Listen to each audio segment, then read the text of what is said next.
Okay. Hello, my name is Nico. I'm from the journalism team here in Concordia. Here interviewing the exchange student from 9th grade, Rachel, who came from the USA. What are you doing now? You have to do the transition. Girly! I cannot! I'm laughing. And then now. What the heck? Okay. Wait, And then I'm okay. gonna be like behind. You need to shut up.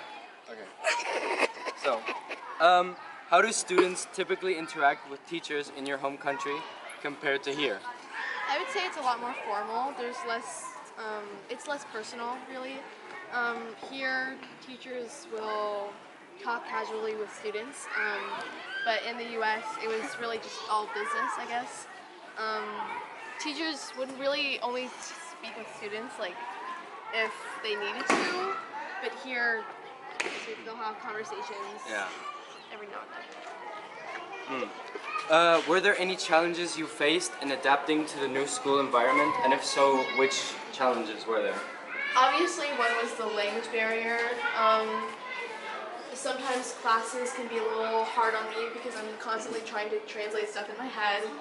But it was also just a nicer system to be in. I think it's nice coming from a system where you have really long days and the teachers are obviously less personal and you have a lot less breaks. And then to a system where you have more breaks and classes are more casual, and I think the system here is just a lot forgiving. What extracurricular activities are common in your home country schools, and how do they compare to those offered here? Well, in America, I guess a really common one is football, but it's not soccer football, it's American football. Yeah. And another one would be, well, that's for guys mainly. Another one would be volleyball for girls, and maybe softball.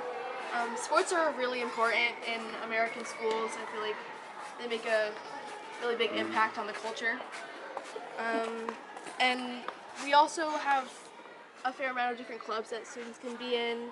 I don't know really about the clubs here, but I haven't heard of any. Yeah. How do school traditions and events differ between your home country and here? Well, one thing is, in my school at least, we have a fair amount of dances, such as prom, homecoming, a Valentine's dance, but here I haven't heard of any. And also the sporting events, like I said, sports is a really big part of the American school culture. So often students will hang out after school to watch sports games and cheer on their classmates and stuff like that. Okay. How did you choose Paraguay as your exchange destination? Well, I knew that I wanted to go on an exchange program, but Paraguay was really the only option for me.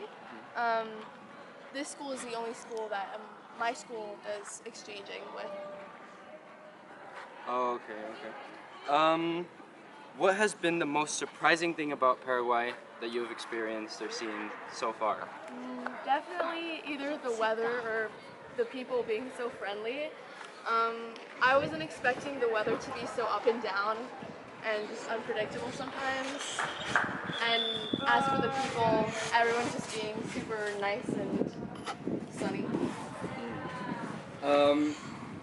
How is your experience learning Spanish so far? So far, it's been pretty rocky.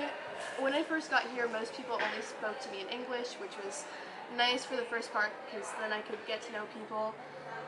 But now I'm trying to start to transition into more talking Spanish with people because I feel like I should get going on my Spanish learning. And also the community that I'm mostly a part of here in Paraguay is a German-speaking community, so that's also been a challenge for me.